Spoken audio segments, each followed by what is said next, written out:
In this video, we'll solve questions 36 to 40 of IELTS Reading Academic Test 1 from Cambridge Book 17.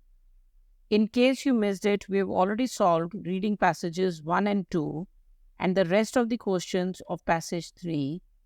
You can find the links in the description of this video. Questions 36 to 40 are multiple choice questions or MCQs. These questions are in the same order as the information in the text. Also, what I know from experience is that it is usually easy to locate where the answer to the MCQs is in the passage. Sometimes the paragraph number is given in the question, but it is usually difficult and time-consuming to figure out the answer. Also, in MCQs, while looking for answers, it helps to eliminate or cross out the incorrect answer. Let's start with the 36th question. What is the reviewer's main purpose in the first paragraph? Usually, such questions mention what is the writer's main purpose. The writer here is the writer of the passage we are given. But in the passage that we are studying now, the writer of the passage is a reviewer because she is reviewing a book by another writer. I have talked about this in detail in the video in which questions 27 to 31 of this reading passage are solved. I'll quickly read the options first. Describe what happened during the battle. Give an account of circumstances leading to escape. Provide details of parliamentarians' political views. Compare Charles II's beliefs with those of his father. This type of MCQ, where the main purpose is asked, is almost like the list of headings questions. We need to get the main gist or message of the paragraph. To do so, I'll start reading each sentence of the paragraph. Wherever I'm able to understand vaguely what the sentence is saying, I'll start skipping parts of the sentence. I'll avoid focusing on details such as names and examples. On your screen, the main parts of the paragraph that I'm focusing on are in bold. Book tells us the story of the hunt for King Charles II after his defeat at the battle, after his father was executed by the parliamentarians. Charles II sacrificed one of the very principles his father had died for: deal with the Scots, accepting national religion, crowned King of Scots. Arrival in Edinburgh prompted the English parliamentary army to invade Scotland. Scottish invasion of England, comprehensively defeated by the parliamentarian army. The 21-year-old king, subject of a manhunt. Huge sum offered for his capture. 6 weeks. Close escapes. Seeking refuge in France. Next 9 years. Charles wandered around Europe. The whole paragraph is telling the story of how Charles ended up escaping or taking refuge in France. The answer to the 36th question, therefore, is B, to give an account of the circumstances leading to Charles II's escape. Option A is to describe what happened during the Battle of Worcester. Battle of Worcester is mentioned in the paragraph, but that is not the main thing that is mentioned. It is one of the things that happened that led to Charles' escape. The option mentions to describe what happened in the battle. There are no details or descriptions of what happened during the battle. Option C is to provide details of parliamentarians' political views. What we know is that parliamentarians were against Charles II and the two fought. We don't have any detailed information about their political views. We can just infer that they were against Charles II.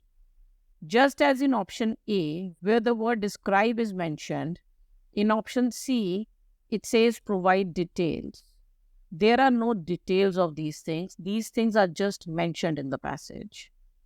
Option D is to compare Charles II's beliefs with those of his father. This is clearly mentioned that Charles II sacrificed his father's beliefs or principles, and his accepting a national religion is mentioned. But once again, that's just one of the many small instances mentioned that make the story of Charles II's escape. There is no proper comparison of what Charles believed and what his father believed. It is noteworthy that having already done questions 27 to 31, I was already almost sure of the answer. The answers to all the complete the summary questions were from the first paragraph. So I already had a vague idea that in the beginning there's a mention of execution or death of Charles' father. Then the reason for that is given. After that, it is mentioned that Charles made some religious compromise, became the King of Scots. Then a battle between Charles and parliamentarians is mentioned. He lost the battle. He escaped to France or to Europe. Overall, of all the four options in question 36, C is not mentioned at all. A and D are mentioned, but there are no details, and they are therefore not the main purpose of the paragraph. Moving on to the 37th question. Why does the reviewer include examples of the fugitive's behavior in the third paragraph? I've already done all the other questions, that is questions 27 to 35 of this passage, and I've only read the first and second paragraphs and the first sentence of the third paragraph. What I know from the 37th question now is that examples of fugitives' behavior is mentioned in the third paragraph, and I have to figure out why these examples are mentioned. Fugitives are people who have escaped or run away.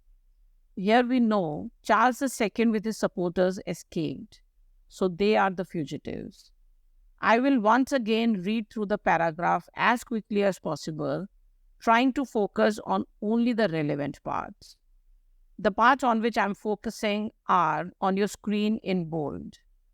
Spencer's book, use of Charles II's own narrative, his supporters, how close the reader gets to the action, day-by-day retelling of fugitives' doings means the details or stories of the fugitive's behavior. Delicious details. This punctuation mark colon can help a lot in reading.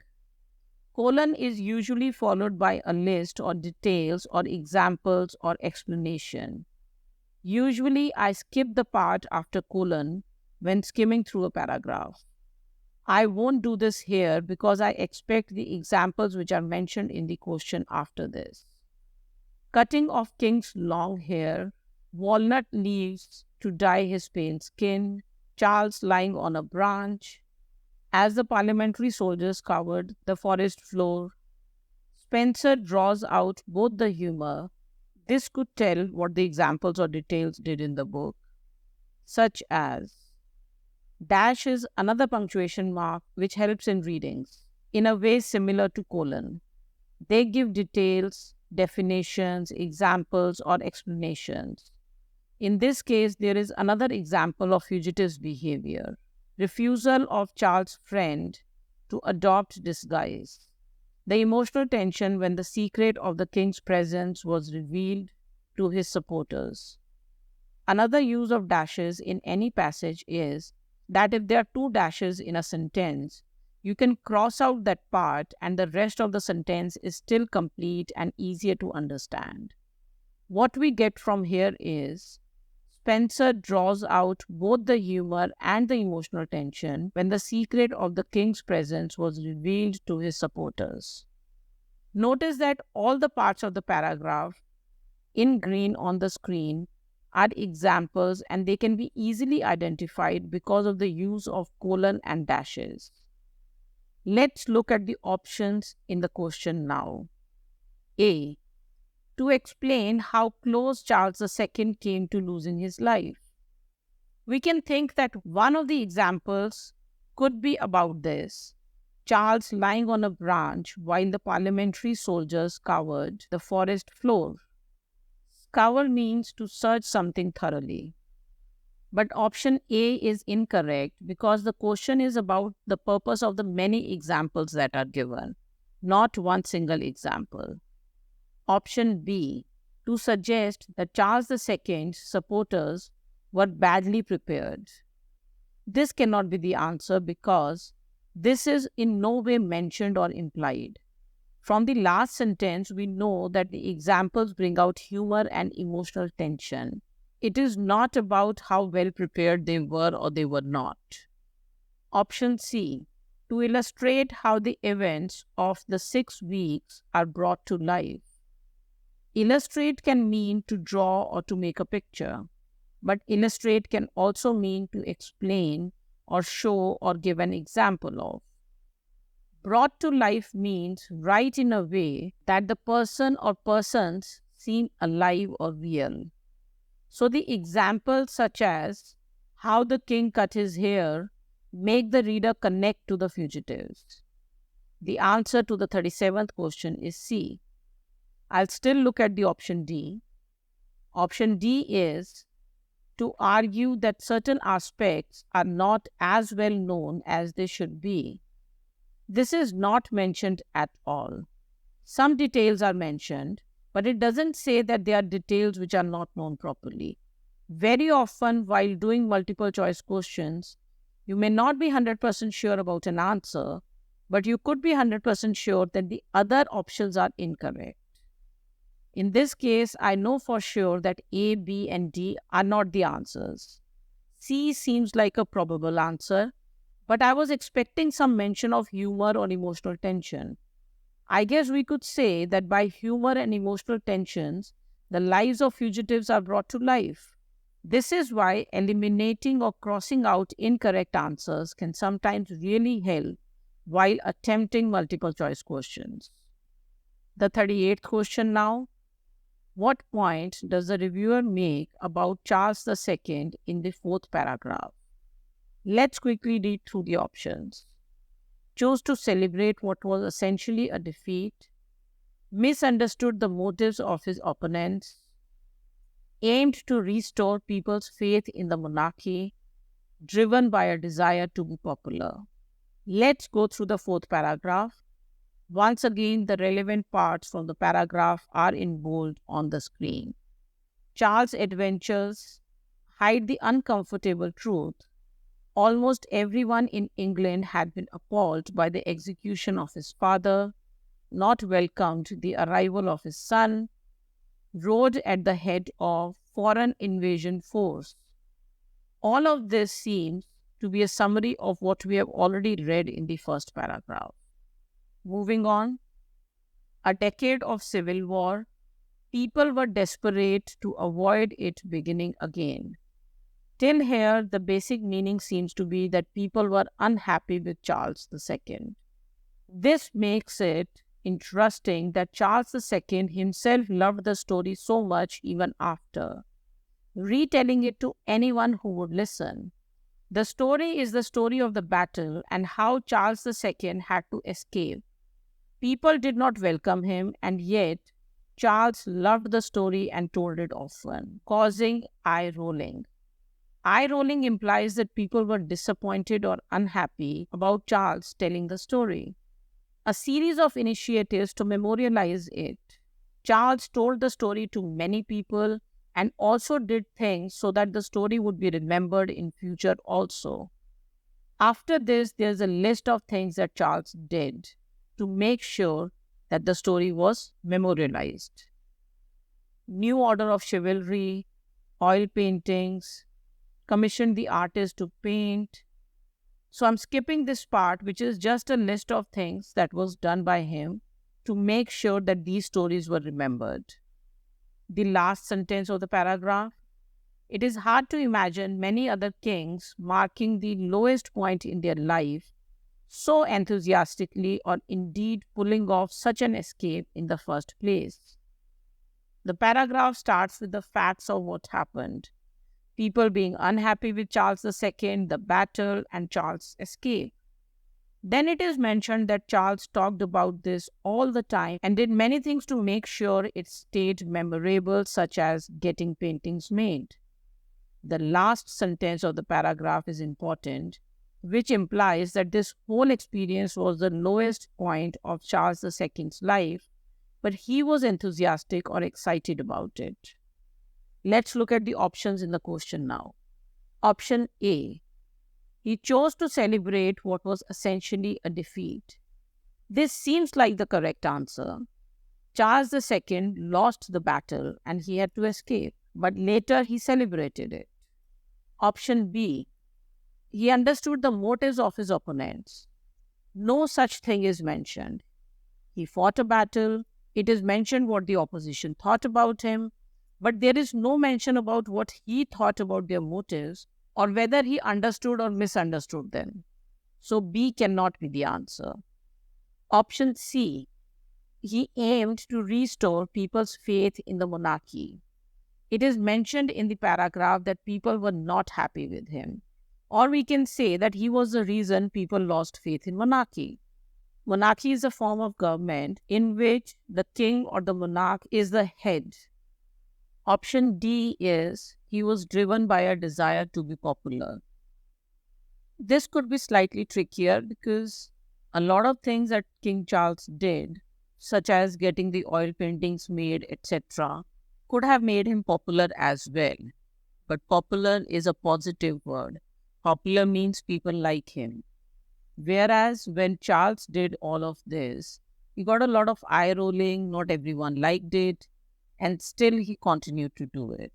The reason he did those things was to memorialize the story of his own escape, etc. He did not do all these things to restore faith of the people or to make the people believe in him. He wasn't trying to win over the people or to improve his reputation in the eyes of people. So option D is also incorrect. Therefore, the answer to the 38th question is option A. He chose to celebrate what was essentially a defeat. Question 39th now. What does the reviewer say about Charles Spencer in the 5th paragraph? This passage has two people who are named Charles. King Charles II and Charles Spencer, an author who wrote a book about King Charles II. I've talked about this at the beginning of the video in which questions 27 to 31 of this passage are discussed. The link is in the description. Let's glance at the options given in the question first. The decision to write the book comes as a surprise. He takes an unbiased approach to the subject matter. His descriptions of the events would be better if they included more detail. He chooses language that is suitable for a 21st century audience. Let's start reading the paragraph that is mentioned in the question, the 5th paragraph. The relevant parts are in bold on your screen. Charles Spencer, the perfect person to pass the story on to a new generation. The new generation would mean the 21st century audience mentioned in option D. So from this sentence, we get that he is suitable for or he is the perfect person for 21st century audience. But is it because of the language that he is suitable? Let's read on. His pacey, readable prose steers deftly clear of modern idioms and elegantly brings to life the details of the great tale. Pacey comes from the word pace, which means speed. Pacey means moving quickly. Prose refers to writing that is not poetry. In this case, prose means Charles Spencer's writing. Steer clear of is an idiom which means stay away from or avoid. Deftly means cleverly or skillfully. Bring to life means to make something more real or exciting. This means that Spencer wrote the story in such a way that it feels real and the people in the story feel real. From the first sentence of the paragraph, we know that Spencer is a suitable person to write the story for the new generation. The second sentence mentions that the language he uses doesn't use modern idioms, or it doesn't use the idioms that are used in the 21st century. It may seem from this that option D is the answer, but it is not. It is not mentioned in the second sentence that the language he is using is suitable for the new generation, or the language is the reason that he is the perfect person for this. Let's continue reading. He has even-handed sympathy for both the fugitive king and the fierce Republican regime that hunted him. Even-handed means fair or impartial or unbiased. What this means is that Charles Spencer's book does not take any sides. The fugitive king is Charles II. Regime means the government. The Republican regime is the government which was against Charles II. Option B in the question says, he takes an unbiased approach to the subject matter.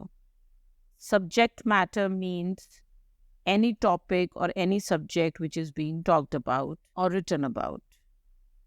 So option B is the answer to the 39th question because of this sentence in the passage. Let's still read on till the end of the paragraph to see if the other two options are mentioned. And he succeeds in his desire to explore far more of the background of the story. This seems to imply that lots of details are included in the book, which is opposite of what is said in option C.